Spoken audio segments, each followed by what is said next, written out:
This is Harsh Rules, I'm Ben Harsh, and today we're going to learn to play Advanced Squad Leader Starter Kit number 3. Advanced Squad Leader Starter Kit number 3 was designed by Ken Dunn and released in 2005 by Multi-Man Publishing. This game supports 2 players, and each scenario takes about 2 hours to play. Before we begin this episode, I'd like to recognize the Harsh Rules Patreon supporters that help make content like this possible. If you'd like to support the channel, head over to patreon.com/harshrules to learn more. And once again, thank you for your support.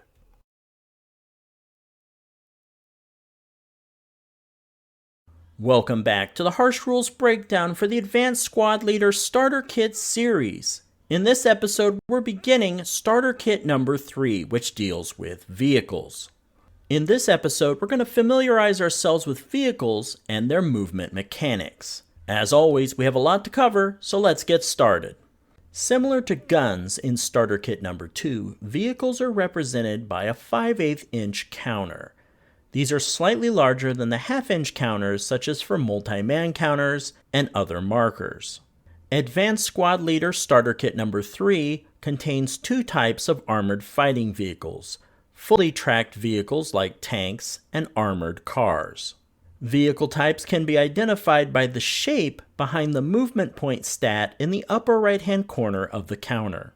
Long ovals, shaped like tracks, are for fully tracked vehicles, and a round single circle is for an armored car.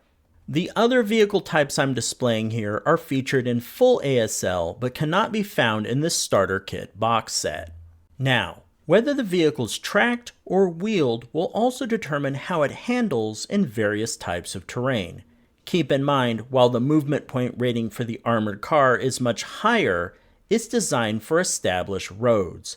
Rugged off-road movement may expend more movement points for this vehicle than would cost a fully tracked vehicle like a tank to traverse.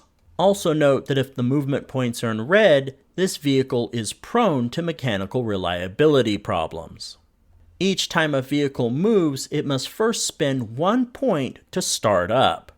A vehicle with red text must make a dice roll. If the roll is 12, the vehicle breaks down and is immobilized. That's just one example of the types of fun you're going to have with vehicles. Next, let's review the general layout of a vehicle counter. The upper right-hand corner of the counter contains the vehicle's movement points and vehicle type, which we just covered. In the upper left-hand corner is the unit ID. This is used to organize multiple counters of the same type. However, the unit ID space is also used to track ground pressure. Ground pressure is basically the weight of the vehicle or its cumbersomeness. The rulebook's not really clear on this. If an armored fighting vehicle enters a forest or a building hex, they must make a bog check dice roll. The vehicle's ground pressure will add different die roll modifiers based on the ground pressure type. A vehicle can have a low ground pressure, signified by a box, normal ground pressure, there's nothing around the unit ID, or high ground pressure, which has a circle around the unit ID. The right side of the counter shows the vehicle's armor factors. The top stat is the armor factors for the vehicle's front, and the stat below this is for the side or rear armor factors. Unlike infantry-based counters, vehicles have specific sides and facing. The lower right-hand corner is the vehicle's front facing. Next, the bottom left side of the counter is for the vehicle's armament. The vehicle's main armament is in the lower left-hand corner. This gives you the main armament's gun caliber and gun velocity. The rate of fire stat is above this. The lower right-hand corner of the counter lists the vehicle's various machine guns. There are 3 main types of machine guns organized by slashes. The first is a bow-facing machine gun. Next is a coaxial machine gun. This machine gun type is fixed to the turret and can be fired through the turret-covered arc. And last is the anti-aircraft machine gun. To use this machine gun, the crew must expose themselves in the turret. Turret identification, or whether a vehicle even has a turret, is determined by either a circle or square bordering the counter. If the vehicle counter does not have either a circle or a square border, it is non-turreted. Square borders indicate that the turret is slow to traverse.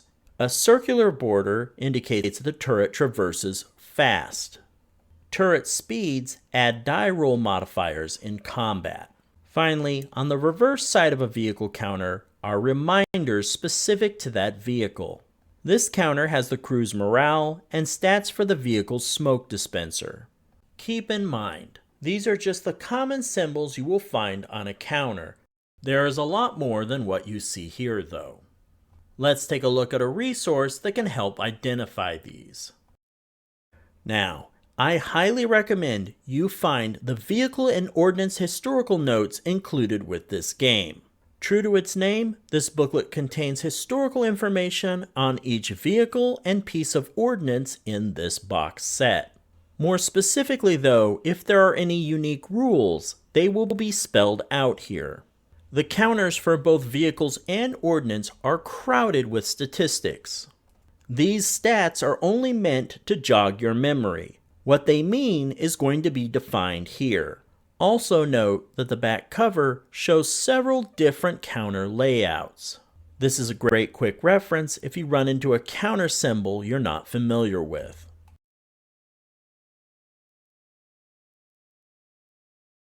Unlike infantry counters, vehicle counters have a front, rear, and two sides. The vehicle's bow or front is the lower right-hand corner of the counter.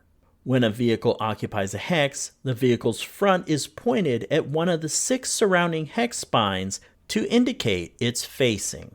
The selected hex spine will then identify the 2 hexes that form the beginning of the vehicle's covered arc, or VCA for short. This also means that the 2 hexes behind the vehicle is its rear, and it then has a hex on each side for its right and left side. Facing is important because an enemy's line of sight will determine which side of the vehicle a potential shot could hit. Now, a vehicle's covered arc identifies the 2 hexes that are used for navigation when driving and combat when drawing line of sight with bow-mounted weapons.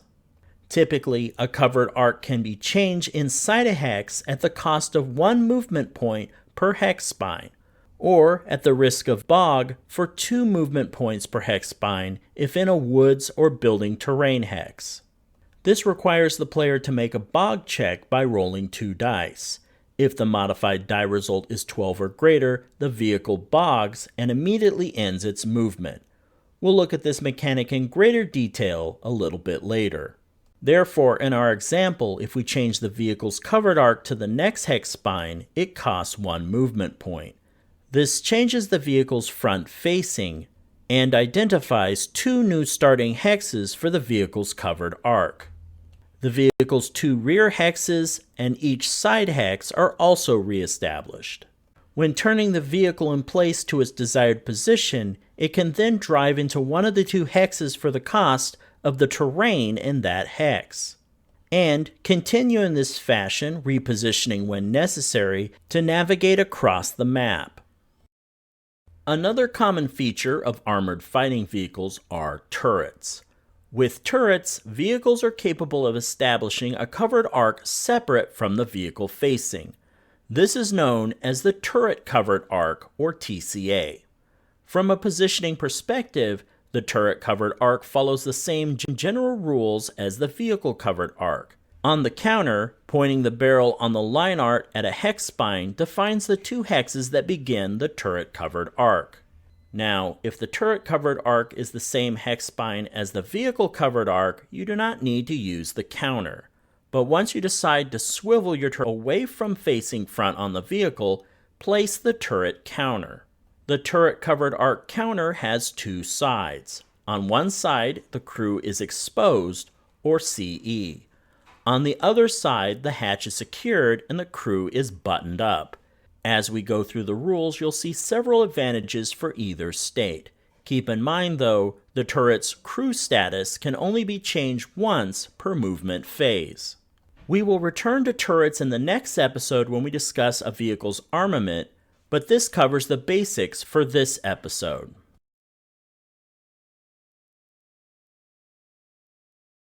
Whereas infantry use movement factors, vehicles use movement points. The concept of buying your way into a hex based on the terrain type is similar, but the vehicle point system allows the rules to differentiate based on whether the vehicle is fully tracked like a tank or wheeled like an armored car, with the number of points given to each and spent. Fortunately for new players, Starter Kit only has 2 vehicle types to worry about.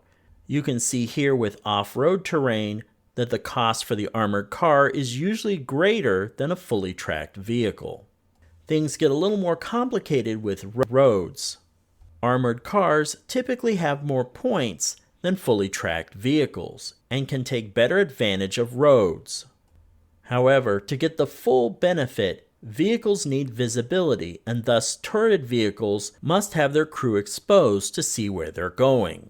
If a turreted vehicle decides to be buttoned up, it's going to cost them more movement points.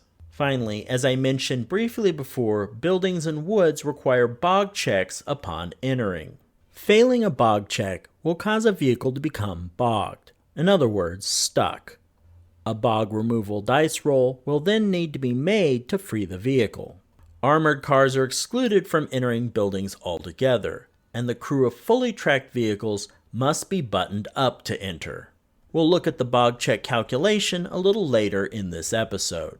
Now that we understand the vehicle terrain cost and limitations better, let's take a closer look at the actual movement point expenditure and mechanics.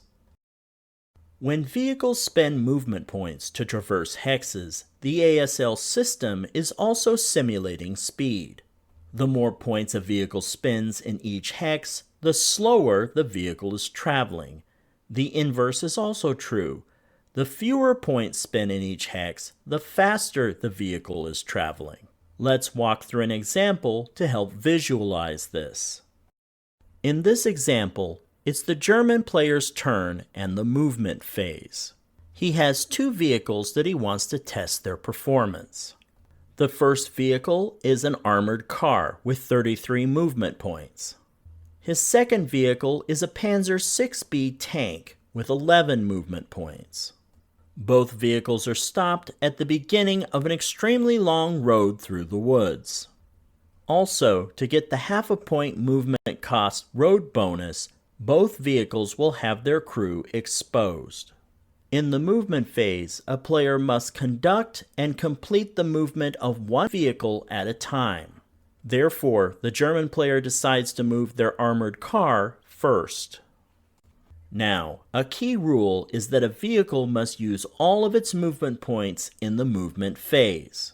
So the German player has to spend all 33 of the armored car's movement points. So we're going to do just that. First, when a vehicle is stopped, it must spend 1 movement point to start. Now that the armored car is started, the German player may spend movement points to enter hexes.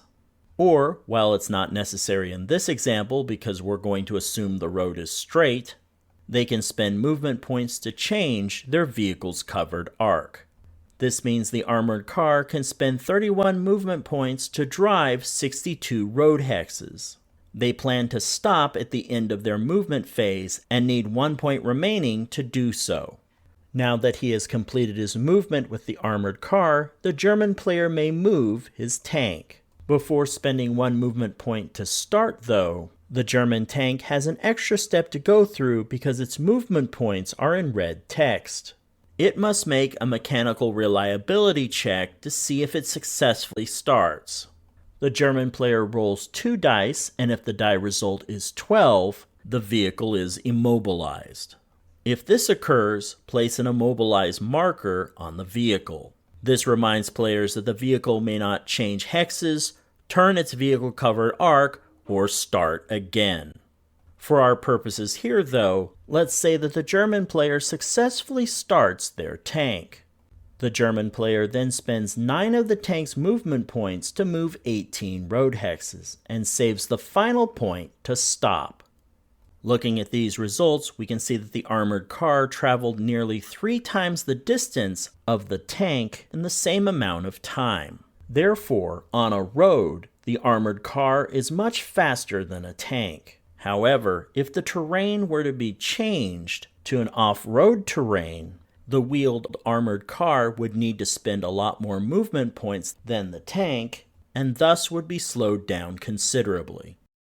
Next, there's a second way this simple example could be played out. A vehicle doesn't have to stop at the end of the movement phase. It can remain in motion. Remaining in motion doesn't cost movement points, so the player would have an additional movement point to spend for that vehicle. Then at the end of each vehicle's movement, they'd place a motion marker to keep track of its status. Now I'm sure you're saying, but what if I don't want to travel 62 hexes with my armored car? I only want to travel 3. You don't have to, but you need to learn how to spend movement points to delay and overspend movement points to enter a hex. Let's take a look. The first method for expending excess movement points is to delay. However, to conduct a delay, the vehicle must be stopped. For example, if a player begins their movement phase and the vehicle is already stopped, they can delay before they start up the vehicle. Or if they end their movement phase by spending 1 movement point to stop, they can then delay to expend any remaining movement points the vehicle might have. Keep in mind that delays can be conducted anywhere throughout movement, but you need to be stopped first to do so.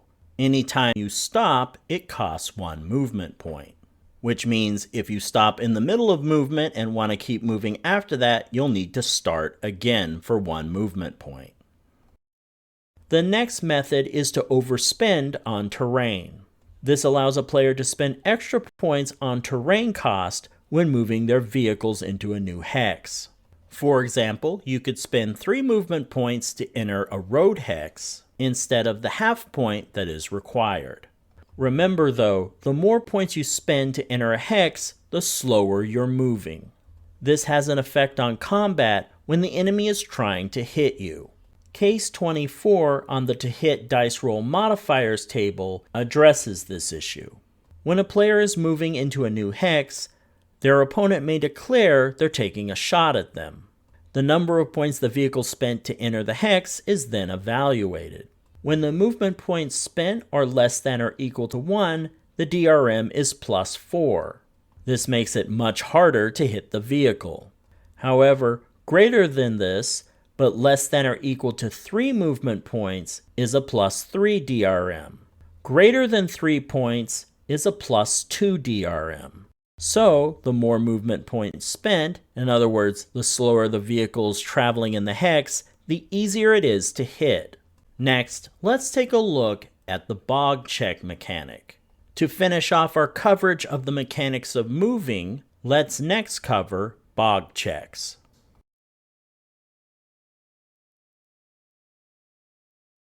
In this next section, let's take a more detailed look at the bog mechanic. In the starter kit box set, bogging mostly applies to fully tracked armored fighting vehicles. The armored car can only enter woods hexes.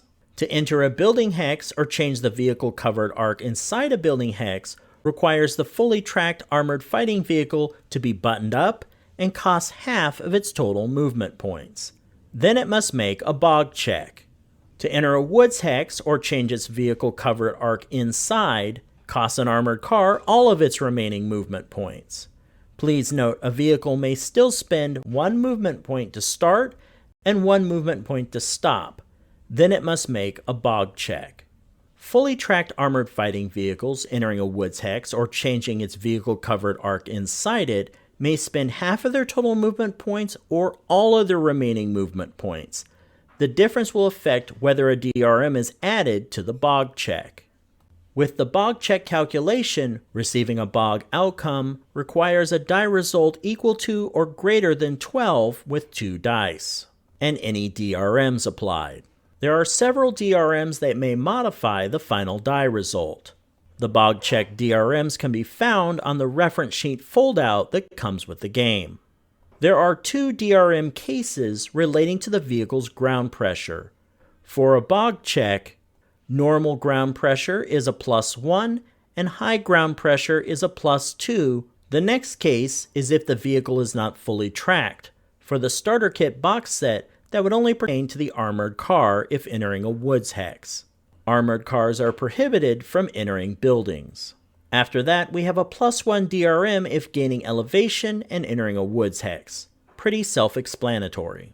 Finally, we have two cases for vehicles entering a wooden building of +3 or a stone building of +4. Once again, this would only be for fully tracked vehicles in the starter kit box set. The armored car is prohibited from entering building hexes.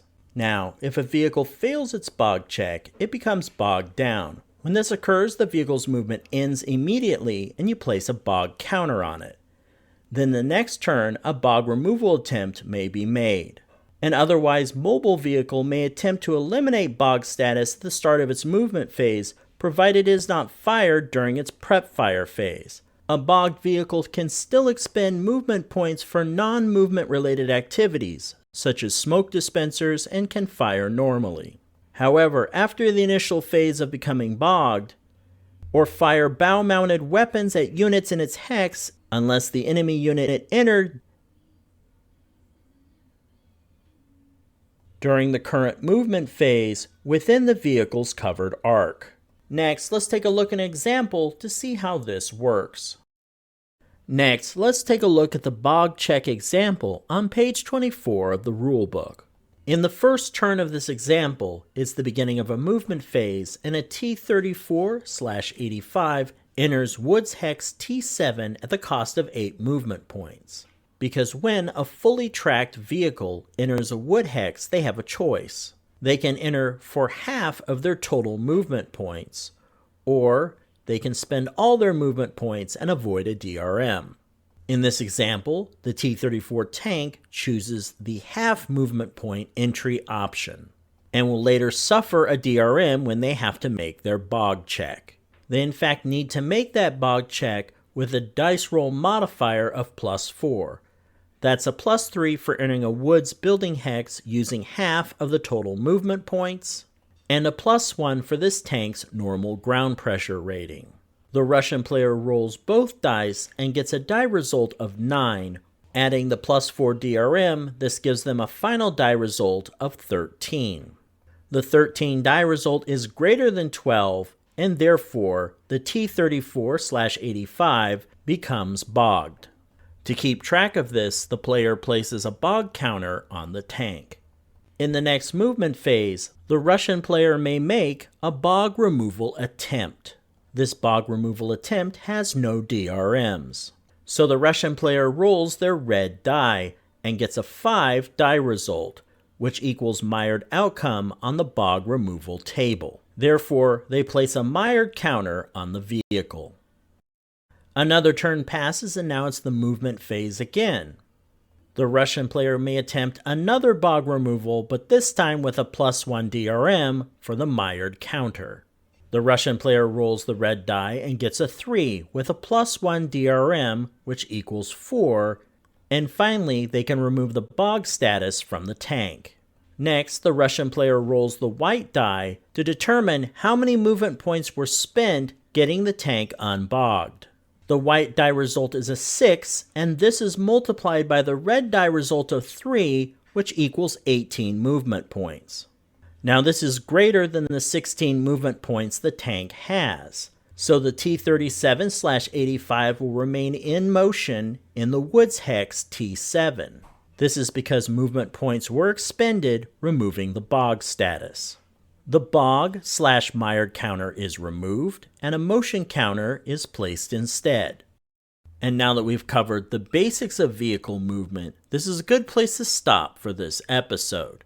In the next episode of this series, we're going to learn about vehicle turrets and their main armament.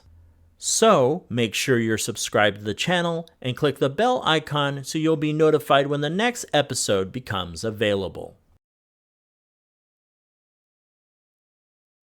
If you found this video helpful, please give me a like and share with your friends. To be the first notified when the next episode of Harsh Rules becomes available, please hit the bell icon for notifications. And as always, this has been Harsh for Harsh Rules. Thank you so much for watching, and I'll see you on the next video.